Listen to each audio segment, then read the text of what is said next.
Nos encontramos en el pasaje que hemos leído hace unos momentos en el libro de Deuteronomio. Es el libro de Deuteronomio y es el capítulo 6 y vamos a considerar los últimos versículos de este capítulo 6 de Deuteronomio, donde leemos desde el versículo 20 en adelante. Deuteronomio capítulo 6, versículo 20.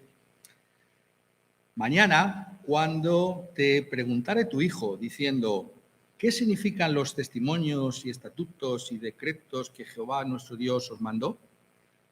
Entonces dirás a tu hijo: nosotros éramos siervos de Faraón en Egipto, y Jehová nos sacó de Egipto con mano poderosa. Jehová hizo señales y milagros grandes y terribles en Egipto, sobre Faraón y sobre toda su casa, delante de nuestros ojos. Y nos sacó de allá para traernos y darnos la tierra que juró a nuestros padres. Y nos mandó Jehová que cumplamos todos estos estatutos y que temamos a Jehová nuestro Dios, para que nos vaya bien todos los días y para que nos conserve la vida, como hasta hoy. Y tendremos justicia cuando cuidemos de poner por obra todos estos mandamientos delante de Jehová nuestro Dios, como Él nos ha mandado. Los niños son por naturaleza curiosos, ¿no es verdad? Constantemente nos están preguntando por qué vienen a nosotros y nos dicen cuáles son las razones de nuestro comportamiento. Esto es algo que estamos acostumbrados a observar en los niños. Y esto es algo que es natural a ellos, esa curiosidad que tienen para venir y hacernos todo tipo de preguntas. Sabemos incluso que recomiendan que conforme pasan los años, sigamos haciéndonos preguntas, sigamos cuestionándonos las cosas, ¿no? Dicen que es una manera en la que podemos vencer el envejecimiento prematuro.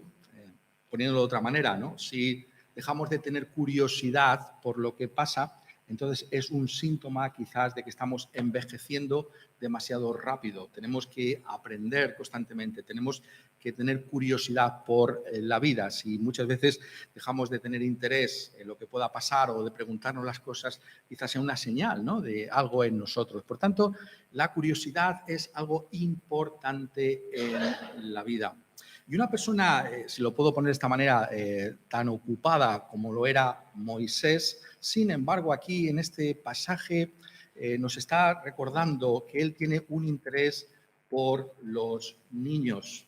Moisés, que podemos pensar que como líder de esta gran nación, este pueblo de Israel que había salido de Egipto y que se encontraba en el desierto para entrar en la tierra prometida, podría tener otras muchas cosas en las que ocuparse. Y sin embargo, notad cómo en este libro de Deuteronomio, que es un libro de instrucciones detalladas al pueblo de Dios, es como una recapitulación de la ley de Dios, es decir, como el volver a recordar lo que fue el libro de Éxodo. Aquí él tiene ese lugar para acordarse de los niños. Él recuerda a los niños y les dice a los padres: mañana, versículo 20, cuando te pregunte tu hijo diciendo qué significan los testimonios y estatutos y decretos que Jehová nuestro Dios os mandó. Vemos el corazón de Moisés por los niños, esa opción por los niños de su pueblo. Y esto es lo que explica las instrucciones detalladas que da a los padres con respecto a lo que tienen que hacer con esos niños. Pero lo que tenemos que darnos cuenta en primer lugar es que es Dios mismo el que está detrás de Moisés. Es Dios mismo el que tiene ese interés en los niños. Nuestro Señor Jesucristo, sabéis, que enfatizó esa misma realidad de su propio ministerio cuando dijo: dejad a los niños que vengan a mí. Por tanto, los niños ocupan un lugar central en los propósitos de Dios, en la extensión de su reino. Y por ello nosotros también, como Iglesia, debemos preocuparnos por ellos. Debemos hacerlo siguiendo las mismas instrucciones de la Escritura. Aquí, en esta contestación que va a dar Moisés a esa pregunta que estamos diciendo que se suscita en el corazón de los niños con respecto a los padres sobre lo que sería esa identidad del pueblo de Israel, encontramos también a nosotros esta guía para la manera en que debemos educar a nuestros hijos. Por el contexto, hemos estado leyendo precisamente todo el pasaje para poder ver la amplitud de la palabra de Dios. Vemos que ese contexto es un contexto hogareño, es un contexto familiar en primer lugar. El hijo, ¿dónde pregunta? Pues pregunta en su casa, con sus padres, ¿no? Y los padres tienen que estar dispuestos a dar esas contestaciones en sus propios hogares. Es en nuestros hogares donde debemos educar a nuestros hijos en primer lugar. Pero no solamente en nuestros hogares, sino que en un lugar público. Notad, y esto quizás nos puede pasar desapercibido si no lo pensamos por un momento, como el hecho de que esté aquí registrado en el Deuteronomio está hablando de que no es simplemente el hogar, sino que es una reunión pública, ¿no?, en la que se lee este libro de Deuteronomio, y por tanto hay también esa enseñanza que se da en la iglesia, en un lugar público, pero comienza en el hogar y tiene que extenderse también a la iglesia. Pero lo que tenemos que notar es el orden en que Moisés procura que los padres puedan contestar a sus hijos. ¿Qué significan, no?, estos estatutos, estos testimonios, ¿no? El niño dice, bueno, ¿y por qué vamos a la iglesia, no? ¿O por qué nos comportamos de esta determinada manera? ¿O qué tiene este día de especial, no? El domingo, ¿por qué es un día especial? Todo tipo de preguntas. ¿O por qué no hacemos lo que otras familias hacen, no? Tantas preguntas, ¿no? Incluso los niños mismos pueden tener otras preguntas, ¿no?, que hacernos, ¿no? ¿Cómo contestamos a esas preguntas? ¿Cuál es el orden? ¿Cuál es la prioridad, ¿no?, que debemos observar con ellos? ¿Qué es exactamente en lo que tenemos que centrarles? Y mirad cómo contesta Moisés. Entonces, versículo 21, dirás a tu hijo, nosotros éramos siervos de Faraón en Egipto y Jehová nos sacó de Egipto con mano poderosa. Lo primero que les recuerda aquí, lo primero que les dice Moisés que deben enseñarles era el estado en el que se encontraron en Egipto. Allí en Egipto fueron esclavos del Faraón, estaban bajo una tiranía, bajo una opresión. Y eso es lo primero que ellos tienen que recordar, cuál es el trasfondo de su existencia. Nosotros no hemos estado siempre, está hablando también de esa generación futura que entraría en la tierra prometida después de Moisés, no hemos estado siempre, si lo podemos decir así, en esta tierra que fluye leche y miel.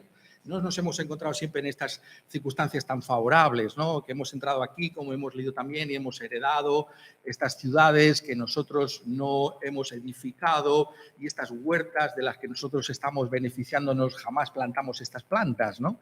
No siempre ha sido este nuestro estado. Estuvimos en Egipto y en Egipto éramos esclavos, estábamos sometidos a una tiranía. Esa es la realidad que siempre hemos de recordar. Y sabemos que aquello que aconteció al pueblo de Israel en el Antiguo Testamento tiene que ser leído a la luz de nuestro libro que llamamos el Nuevo Testamento. Y en el Nuevo Testamento encontramos que lo que aconteció con el pueblo de Israel en Egipto es una imagen de cómo nos encontramos todos y cada uno de los seres humanos por naturaleza.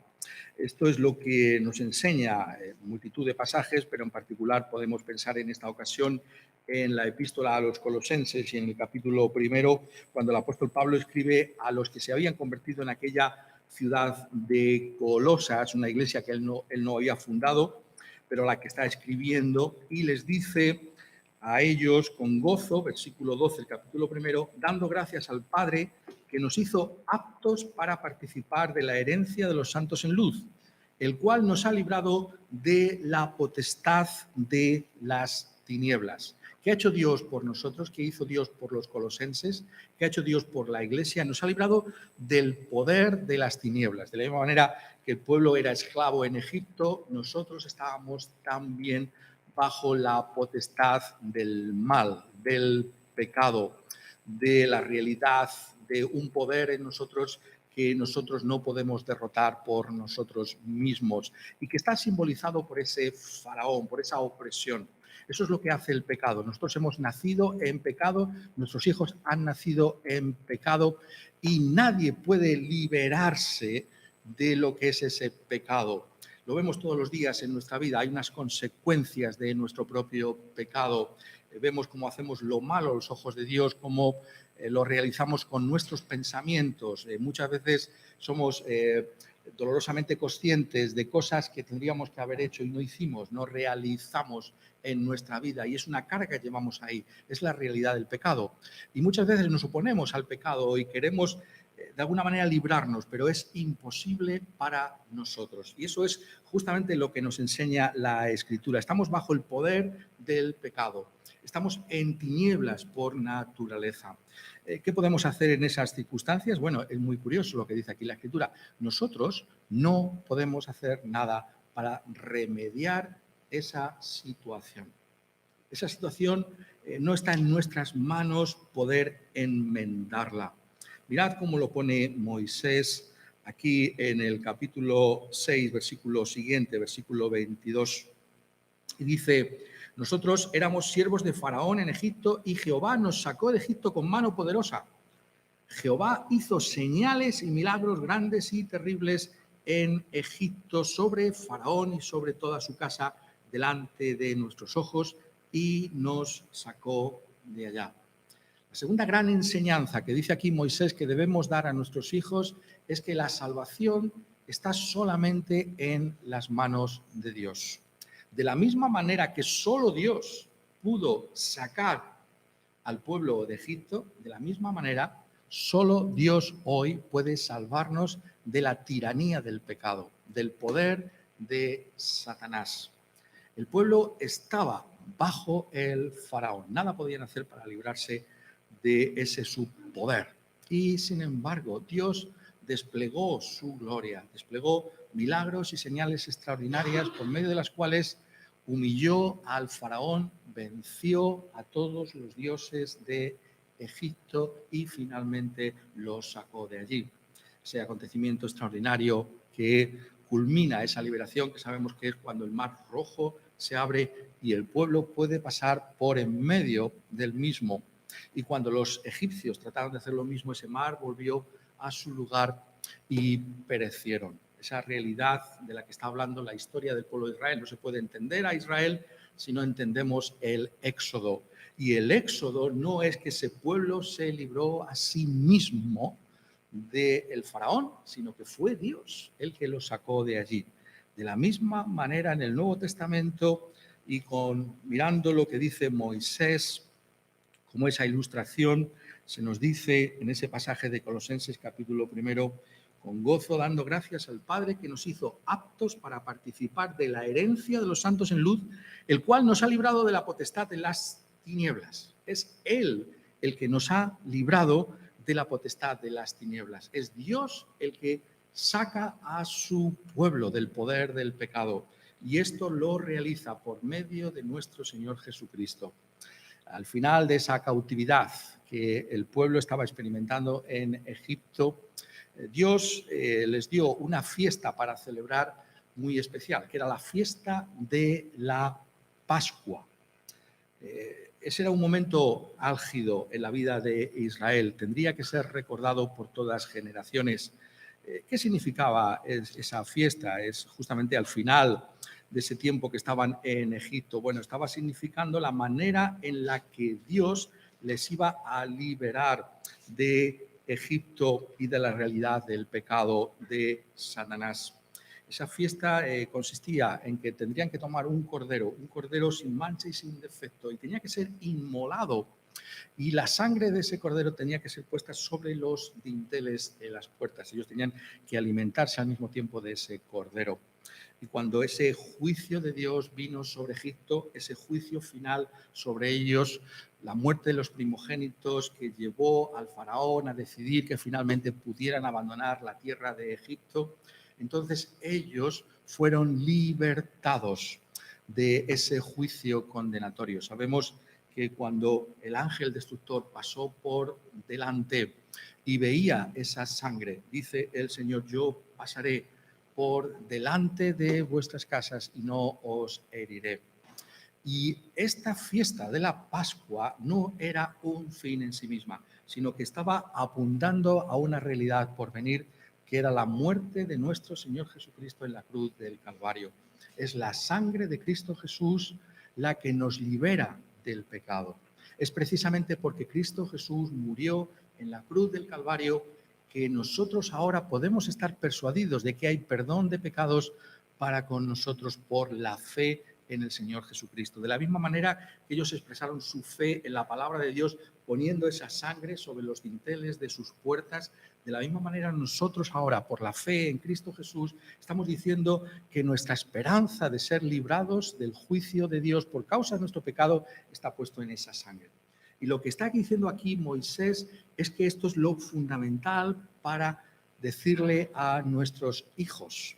Tenéis que contarle a vuestros hijos que tenéis que contarle las buenas nuevas de salvación, de que nosotros éramos esclavos del faraón, pero Dios con mano poderosa nos sacó y lo hizo sobre la base de ese sacrificio, sobre la base de la Pascua, una Pascua que está apuntando con toda claridad a la persona de nuestro Señor Jesucristo. Esto es lo primero que hay que enseñarles a nuestros hijos, es decir, el Evangelio. Las buenas nuevas de salvación que tenemos en Cristo Jesús. Podemos enseñarles muchas cosas, sin duda alguna, pero lo primero, la prioridad está en el Evangelio, la realidad de que nuestra salvación no está en nosotros, sino que está en la persona del Señor Jesucristo. Educamos así a nuestros hijos en la prioridad del Evangelio, les hacemos ver que solamente Cristo Jesús les puede salvar. Tú que has sido educado en ese Evangelio, has puesto tu fe en el Señor Jesucristo como tu único Señor y Salvador. Da igual la edad que puedas tener, Dios puede obrar en los niños y muchas veces hemos visto personas que con el tiempo han venido a nosotros y nos han dicho, yo me convertí de niño, Dios puede obrar en ti. Aunque seas un niño, Dios puede obrar en ti, tú puedes tener ya esa fe que salva en el Señor Jesucristo. Pero el Evangelio consiste precisamente en darnos cuenta de nuestra ruina, de nuestra incapacidad espiritual y que ponemos nuestra confianza solamente en Cristo Jesús. Y esto es lo que señala el apóstol en este pasaje que os estoy diciendo, que es una especie de paralelo al que encontramos en el Antiguo Testamento por medio de la ilustración del Éxodo, porque dice, el cual nos ha librado de la potestad de las tinieblas y trasladado al reino de su amado Hijo, en quien tenemos redención por su sangre, el perdón de nuestros pecados. Es decir, hemos sido libertados en la sangre de Cristo Jesús. La redención era el corazón de la fiesta de la Pascua. ¿Cómo hacemos nuestra esa realidad ahora? Es en Cristo Jesús. Él es, como dice Pablo también en otro lugar, nuestra Pascua. Él es el único que nos ha libertado por medio de la sangre derramada en la cruz del Calvario, para que tú ahora también puedas disfrutar de todas las bendiciones de Dios. Es muy interesante que dice, el cual nos ha librado de la potestad de las tinieblas y trasladado al reino de su amado Hijo. Cuando salieron de Egipto, el pueblo de Israel, ¿a dónde iban? Iban a la tierra prometida. El desierto no era su destino final. Había una tierra que les esperaba, una tierra que fluye leche y miel, una tierra preparada por Dios para ellos, que les iba a ser dada por gracia, un favor divino para su pueblo. Esto está apuntando a esa realidad, de esa salvación y del propósito que tiene la misma, ese cielo nuevo y esa tierra nueva que Dios ha preparado para todos aquellos que son su pueblo y su iglesia.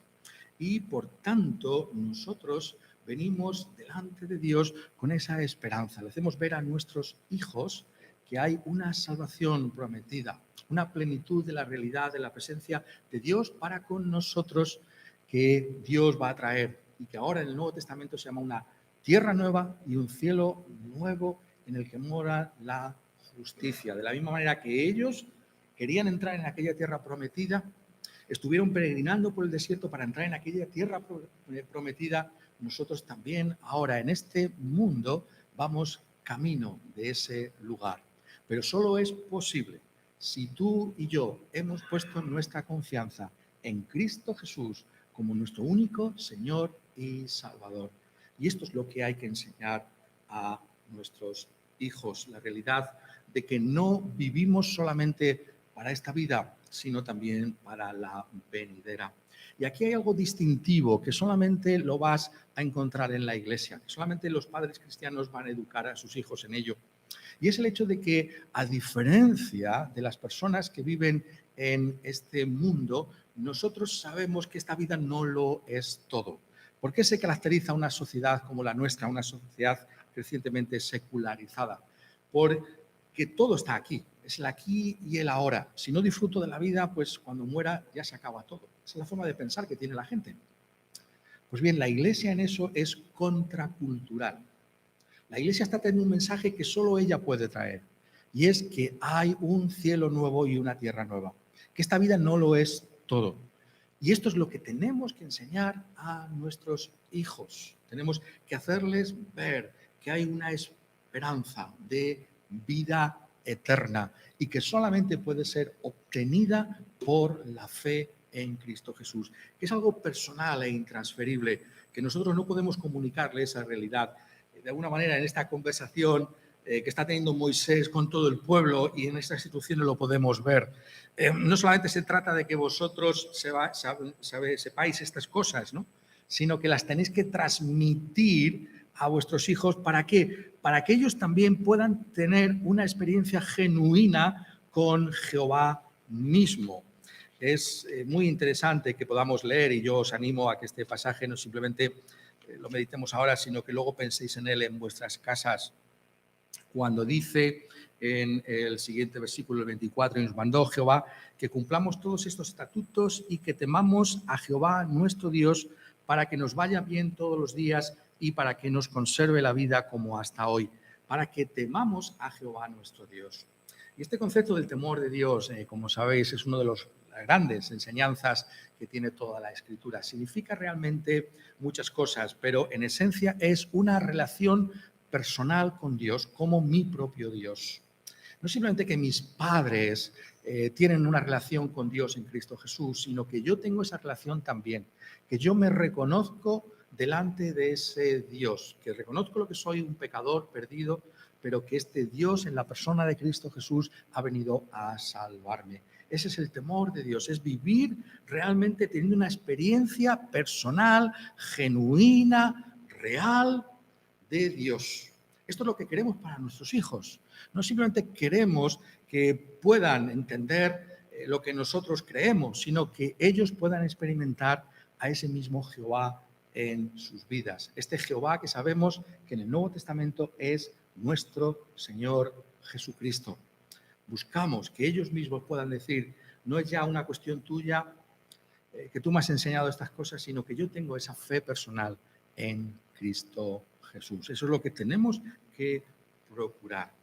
Y lo que finalmente les dice Moisés a los padres que deben hacer, y es muy importante observar este orden, es que ellos también deben enseñarles a guardar todos los demás mandamientos de Dios. Una vez que han entendido su propia identidad, como aquellos que eran esclavos de Egipto y han sido libertados de Egipto y van a esa tierra nueva que Dios les ha prometido, ellos tienen que entender cómo comportarse en ese camino, en ese peregrinaje hacia esa tierra nueva y ese cielo nuevo. Y ahí están todos los demás mandamientos que Dios les propone por medio de Moisés. Fundamentalmente sabemos que esos mandamientos se cristalizan en lo que llamamos nosotros los 10 mandamientos. Los 10 mandamientos, que son en esencia, es la manera en la que nosotros expresamos nuestra gratitud a Dios por su salvación. Así es como tienen que ser leídos los 10 mandamientos. Míralos en la Escritura. Los primeros 4 mandamientos nos están indicando cuál es realmente nuestra gratitud que debemos a Dios. Y los otros 6 mandamientos nos están diciendo cómo tenemos que mostrar gratitud a Dios en nuestro comportamiento para con el prójimo. Nuestra vida es una vida de relación con Dios, una relación directa que se expresa en esos 4 primeros mandamientos y también por medio de nuestro prójimo. Y por gratitud a Dios procuramos hacer de esos 10 mandamientos la regla de fe y de conducta de nuestra propia existencia. Muy interesante, y esto es lo principal que hay que enseñar a nuestros hijos el prefacio con el que Dios presenta los 10 mandamientos. Y dice en Éxodo 20, y habló Dios todas estas palabras diciendo, yo soy Jehová tu Dios, que te saqué de la tierra de Egipto, de casa de servidumbre. Y empieza a dar los 10 mandamientos. Es decir, la gratitud por la salvación que ya tenemos. Ya hemos sido libertados de Egipto. ¿Cómo expresamos de una manera concreta que hemos sido libertados? ¿Cómo damos las gracias a Dios? Cumpliendo, procurando vivir de acuerdo con esos 10 mandamientos de la ley de Dios. Esos 10 mandamientos que son ampliados de una manera extraordinaria por nuestro Señor Jesucristo. Por ejemplo, en el Sermón de la Montaña podemos ver la profundidad que tienen esos mandamientos y cómo afectan a toda nuestra manera de vivir, cómo venimos delante de Dios y cómo estamos delante de nuestro prójimo. Y esto hay que enseñárselo constantemente a nuestros hijos. Debemos hacer de la enseñanza de estas cosas una prioridad en nuestra propia vida. Notad cómo ese énfasis está constantemente aquí presente en lo que le está diciendo. Es muy interesante, ¿no? Dice, y estas palabras, capítulo 6, versículo 6, que yo te mando hoy estarán sobre tu corazón. Primero en ti. Primero te tienen que afectar a ti. Tú tienes que ser creyente, tienes que estar en tu corazón.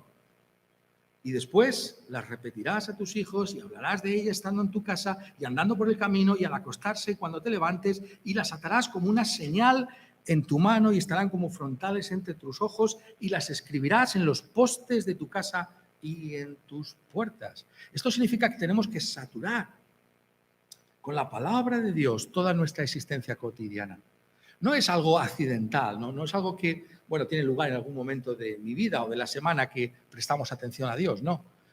Nuestra vida entera tiene que reflejar en nuestro comportamiento y en nuestra enseñanza que Dios es una prioridad para nosotros, que su evangelio es lo fundamental para nuestra vida, que buscar vivir en armonía con la palabra de Dios es lo que diferencia a la Iglesia del Señor. Hay en nosotros ese deseo y ese ánimo. Esto es a lo que nos invita la palabra de Dios. Por tanto, usemos las oportunidades que nos proporciona la natural curiosidad de nuestros hijos, que despierta la responsabilidad que tenemos como padres de educarles en los caminos del Señor. ¿Por dónde empezamos? ¿Por dónde tienes que empezar? Empieza por los indicativos, empieza por lo que Dios ha hecho por nosotros. Lo primero es enseñar el Evangelio. Solo nuestro Señor Jesucristo nos puede salvar.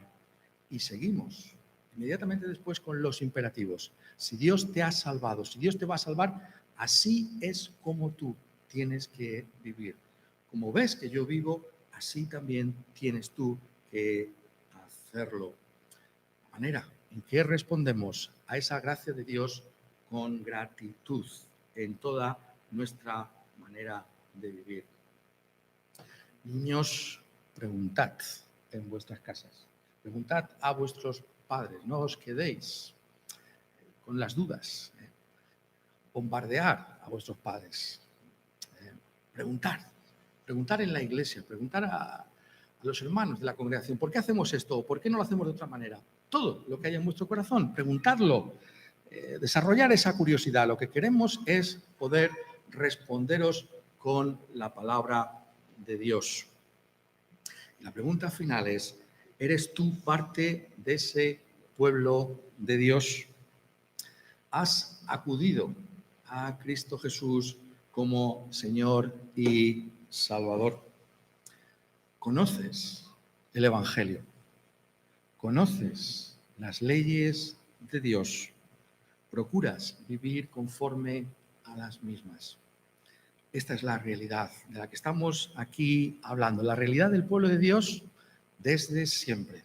Ese pueblo de Dios, que era el pueblo de Israel en el Antiguo Testamento, ese pueblo de Dios que es ahora la iglesia de Cristo Jesús. Esa iglesia que Él ha redimido con su propia sangre para que podamos ser suyos ahora y por toda la eternidad. Tenemos un futuro glorioso, un futuro que no puede sernos arrebatado. Ese cielo y esa tierra nueva que nos está esperando. Esto que nosotros albergamos en nuestro corazón, queremos también que esté en nuestros hijos. Por tanto, vamos a educarlos en esos caminos del Señor. Vamos a hacer una prioridad de nuestros hijos como familias y como iglesias. Y que el Señor nos ayude para que también ellos puedan algún día decir, no es solamente lo que tú me has enseñado, yo tengo esa fe personal en Cristo Jesús también ahora. Que así sea en todos nosotros. Que Dios nos ayude. Amén.